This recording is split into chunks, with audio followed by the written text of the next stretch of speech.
Welcome back to Binge Warmers. My name is Hopper, the Brain Muncher. My name is Steven. Peacemaker, episode 6. So we saw this reveal coming, but it was still very satisfying to me. Me and Hopper have very different opinions on this episode. This was one of 2 episodes in the show that James Gunn was like, just get ready. Episode 6 and 8 are going to be some of the craziest things I've done for television or in general in like his whole career. I think he said it was his favorite. No, I think he said crazy. Fact check us. 6 and 8, maybe my favorite things I've ever done. Like, it's like, of all time. Like, it's like some of my favorite stuff ever. If he doesn't say crazy or something along those lines, put Big Dumb Loser on my forehead. All right. One of his 2 favorite episodes is also the shortest episode in the series. But for me, it came too little too late. Like, the energy of this one, like when Hopper was like, it was so crazy, it was so good, I was like, I think I've just become so let down by each episode that when this episode came out, I was just like, cool. Like, the big reveal at the end, I was like, the big reveal, you know, you've got, spoilers, the big Nazi symbol on the flag. I was like, we guessed that in episode 1. Cool, it actually was revealed. I've just become so emotionally numb to this show. Like, I don't care about that reveal because it didn't happen enough. Like, if this happened in episode 3 or 4 and it kept the energy of the first 2 episodes, like I was telling Hopper, maybe I would have. But this episode fell very flat for me. But Hopper, you tell me why you liked it. So it's a comedy, and it was f***ing hilarious the whole time through. You go to Vigilante's house. He's like super mean to his mother, which is like very in character for Vigilante. He tells him that he's hooked up with Hardcourt, and she's like, oh, I don't think being too slutty is a reason to break up. I like that all the 11th Street kids besides Peacemaker were back together. I think that's kind of what the show's been missing so far, because in the last season, they were always all together. Right. You know what I mean? And so I think that's kind of what this season's been missing, even though I guess they wouldn't have a reason to be around each other at all times. But now that we get to see each other all working together and working off each other, there's cocaine getting on everybody. They're trying to like steal money from Vigilante's blood money stash. I was pissing my pants the whole time, frankly. And then going into the next dimension where Harcourt's like, yeah, I just took a dump in there. She's trying to hide John Economos from the bathroom and like. And the guy's like so shell shocked by her character. He's like, you don't use that language. I've never seen you wear black. Like, yeah. This or was pants. all. He said pants too. Yeah, true. This is all so entertaining to me. You get Vigilante just around in the closet, like putting a hat on, and Adebayo's like, "What the hell are you doing?" Like, trying to like stop him. And she was like, "Don't go with him. Stay here." Yeah. And then she leaves with Keith to go to Argus. And then she gets detained, obviously, because she has cocaine in her hair. That came back. Like, that's all great. I think that's all funny. I had a great time. And then that scene leading up to where Peacemaker and Harcourt get to finally air out their grievances, I thought was some of the best writing in the whole show, like season 1 included. Like, they get to really just sit down and like bury their souls to each other, because Harcourt, not going to say it, but like she wouldn't come to this dimension unless she did love Chris. Yeah. And Chris just says, I love you. And I at least I get to be with a version of you here. And she kind of reveals too that she's kind of not sociopathic, because Economist talks about how like, no, literally there's something fucked up in my brain. Yep. I can't do that. She kind of alludes to the same fact of like, I can't express my feelings. I can't feel anything. That's why I go get the beat out of me. And like you said, I do agree. I think some of the stuff in this episode's good. Like that whole conversation, I was enraptured for. But when you were saying a couple episodes ago, like the truck that kept going to hit the wall, Yeah. It finally hit the wall in this episode, and I just didn't care. You know what I mean? I don't know, dude. I mean, just because we guessed a twist, I don't think makes it any less impactful. It's not a twist. It's the twist of the whole series. Right. But I mean, we guessed it correctly, and that's not a bad thing. But if we guessed it in episode 1. What does that have to do with anything? Episodes 3, 4, and 5 did nothing. You could cut episodes 3, 4, and 5 and go from episode 2 to 5 or 6, and you could be fine. I think you could cut 5 or parts of 5. That's because it's like the One Piece problem, right? It's like there's important bits in every episode, so you can't just skip episodes. In the last episode, yeah, he went to this dimension for sure, and he like wrote the note, you know, whatever. And then we didn't get to see Judo Master. I thought my prediction. Where is Judo Master? I know. Either he's lost in the QUC, Quantum Unfoldment. I bet you like the ending credits of like episode 8 is you just see him walking around. No, I bet he's like trapped. He's either trapped where they're hiding minorities, or he's trapped where they're, in the. They're not hiding the minorities. Chamber. They're caged up somewhere. Keith gets out of his car. He's like, a black. You know, he literally said a black, and I was like, what the? I like the ending, but again, for me. Like, because you were like, oh my God, the Vigilante part was so good. I was like, Hopper, if you timed it, that whole Vigilante interaction was maybe 3.5 minutes. I will say, a lot of your criticisms from the past weeks are that we haven't got a lot of Vigilante. I feel like he was in this a good bit, though. not a lot still for me. I don't know. And just him with the mom, and then him like with the Beanie Babies and the cocaine and the money. I'm and gonna be like, honest. The whole mom scene felt so forced for me. It felt forced. I did not like. She kept talking, and I was with Vigilante. I was like, "Can you shut the f up so we can go to the next scene?" Damn. Okay. Like, someone doesn't love his mother. I love my mama, Sounds like you want to tell her to shut up or something. but like, it's just that's the callousness of these past few. And you mentioned like, oh, well, you could skip this one or that one. If there's 8 episodes, skipping an episode should never be in your vocabulary. That's how jam packed each episode should be. I'm on record as saying this should just be a movie. I think this would have made a much better movie. And that's why Hopper came over today, guys. And I literally, because I didn't know how Hopper was feeling with it, but I told him, I said, I'm just so done with Peacemaker at this point. Obviously, he had a very opposite reaction to that. I loved it. I think this episode was so emotionally fulfilling. It was so story fulfilling. I think these characters, unlike Alien Earth, will have some kind of arc and crescendo and be in like a good place by the end of it, hopefully, unless someone gets killed by some kind of Nazi. For me, honest, it's just too little too late. Like, it took 6 episodes to get here that I was just like, I don't care anymore. I'll watch the last 2, and I'm sure it'll be good stuff, but the fact that I had to wait 5 episodes to get to the meat, I did not like that. You're acting like a baby a little bit. No, I'm not. I had to watch 6 episodes. Wow. Brother, I'm a paying consumer. I can voice my opinions on it. I'm paying every month for HBO Max. If you're going to give me shit for 5 weeks. You're just moping. I had to watch a good television show. It wasn't good. It was good. We've complained about the last 3 episodes. I think 1, 2, 3, 4 were like phenomenal. 5, I felt the length. Phenomenal is such a bad word there. No, it's such a funny, engaging show. I love all these characters, and again, I would watch them do their taxes. You messaged me at the end of the 3rd episode and said, you're not going to like this episode. Because you didn't. I didn't. It's not phenomenal, and I'm allowed to say it's not. I'm not a baby. Dude, I don't know. I mean, season 2... James Gunn has delivered so much good stuff. This is not it for me. It's not it at all for me. What about the cameo we were all expecting? Yeah, which I did read because I kind of thought this too. It was like Lex Luthor. I was like, he doesn't have the energy that we saw in Superman.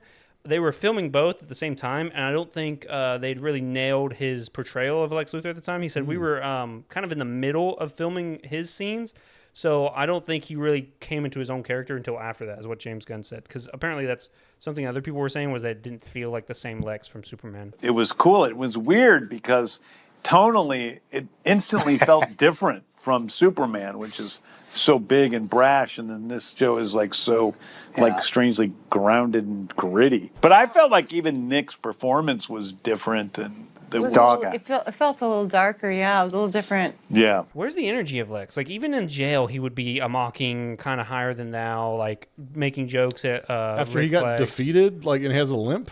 Oh yeah. Also, where did he get the limp from? Crypto, I think. Oh, did he bite his leg? I think so. I think he bit his leg and like lifted him up in the air, didn't he? Oh, did he? Dude, I want to rewatch it. It's on HBO Max. I'm probably going to rewatch it. I loved that movie. But no, when he came in, like, even a defeated Lex that we know of with Lex is always going to act like he has some sort of high ground. You know what I mean? He kind of did. We had leverage over Flag, and he was kind of trying to squeeze know, every bit. Yeah, I want to know, because he was like, we're going to transfer him. And they're like, that's it? And he's like, yeah. I'm like, no. Something's happening. There's something going on there. I mean, this leads... What we've heard is leads right into the next Superman movie. Yeah, so. And that's the thing. The whole Rick Flag part of the story, I thought I'd be interested in, invested in. I don't care. You talk about a baby. He sounds like a big, overgrown baby. Yeah, you know what I mean? It's all emotions. I mean, he's Amanda Waller, but not as smart. He's going through. James Gunn said that. It's not me. Oh, did he say that? Yeah, James Gunn said that. He's Amanda Waller because he's like ahead of Argus, and he's kind of He's got the chops to do it. Sure, but he let his emotions get in the way. Exactly, and he's not smart enough to like hide what he's doing. Like everyone knows, oh, you're fucking around and trying to kill the guy that killed your son. Yeah. But no, I liked Lex Luthor. I think him saying that he is really tired of a man with dragon skin, but twink with glowing Who is eyes. that? Who is he referencing there? Killer Croc baby, dragon skin. Maybe it was Dr. Phosphorus, glowing person. That's the people we've seen so far in this. Did Dr. Phosphorus get locked back up again? I think he's in with the Creature Commando, so I don't think he's with the general population unless they let him. But I don't. You wouldn't put a fiery man. That's Alan Tudyk too, right? Yeah. You wouldn't put a fiery man in Gen Pop with like Lex Luthor. Absolutely. Also, Lex Luthor probably shouldn't be in the metahuman prison. I don't think. No, probably not. There's no way. You're asking to get killed. He's got a limp. He's a crippled man. You could argue that maybe Lex Luthor is a metahuman. He just doesn't know. Like that He's level so smart, of genius could be a metahuman adaptation. That's true. Could be. I don't know.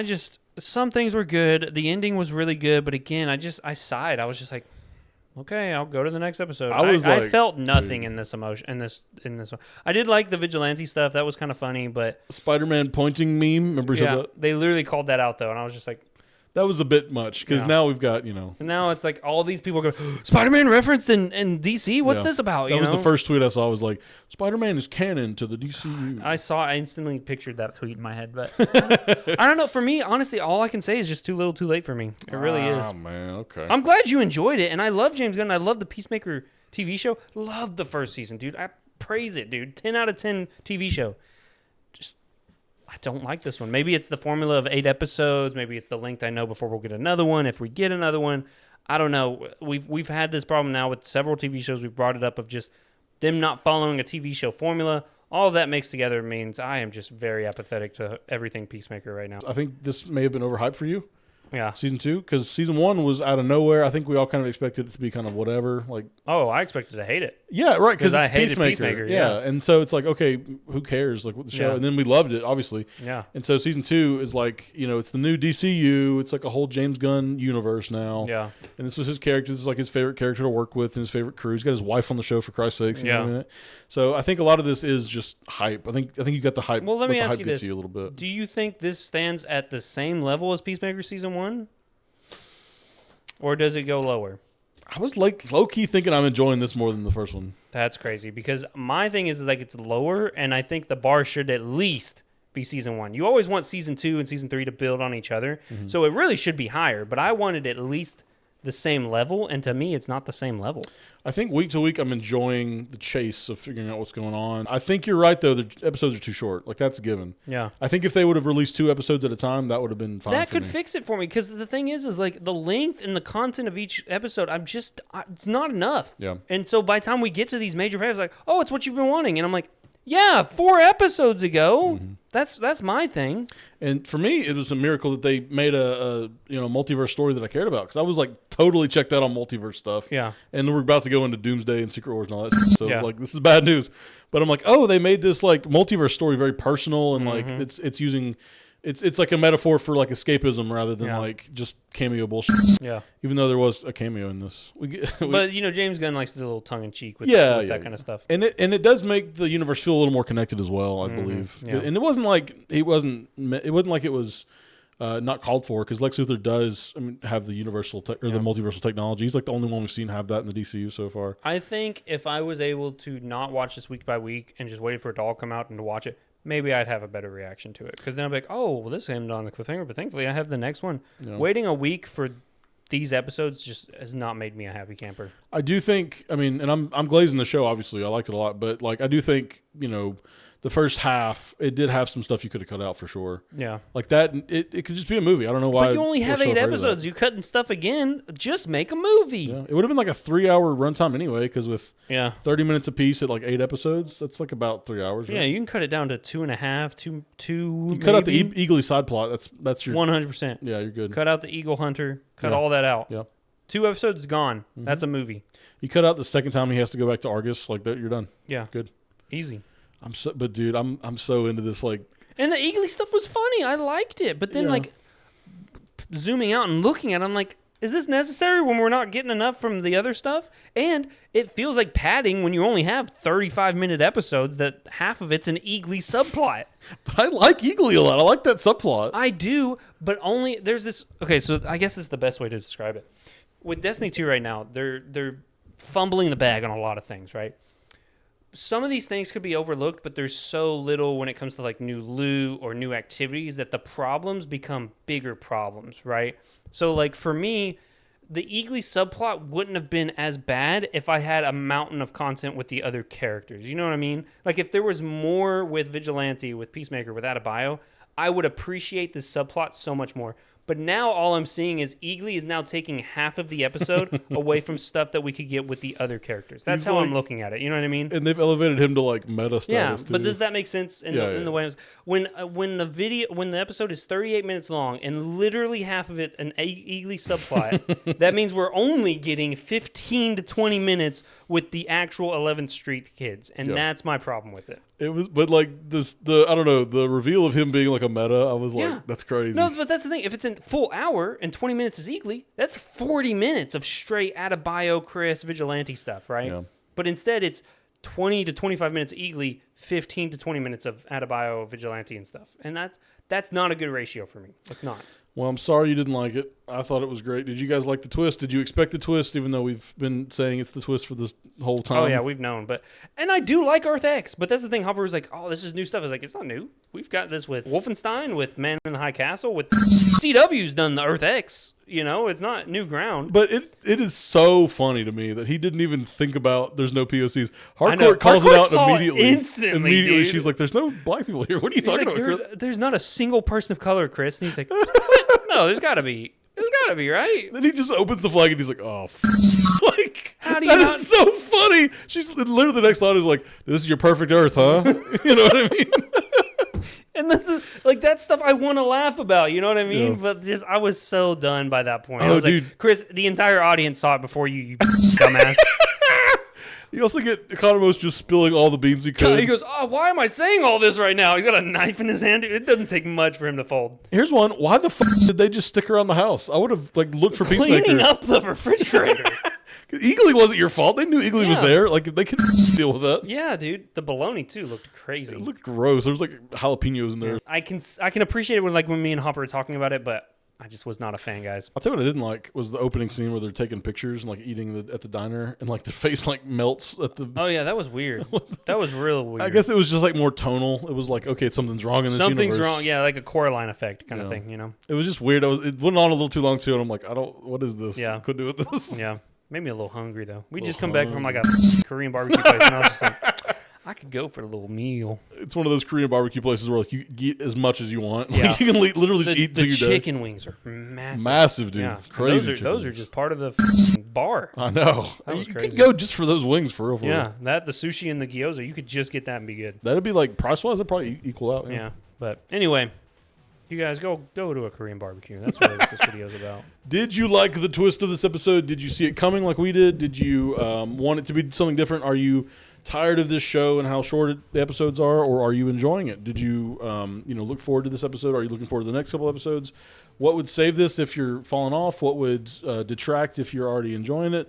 I'd love to know your thoughts. Make sure to like, comment, subscribe, hype. All the things. There's Send- so much shit to do on YouTube now. Send it to your friends. Yeah. And also Join the Discord. Discord. Thank you. Yeah. Steven's streaming. I'll probably start streaming eventually. Yeah. Whenever we get some downtime. Yeah. But we'll catch you guys next week. Peace.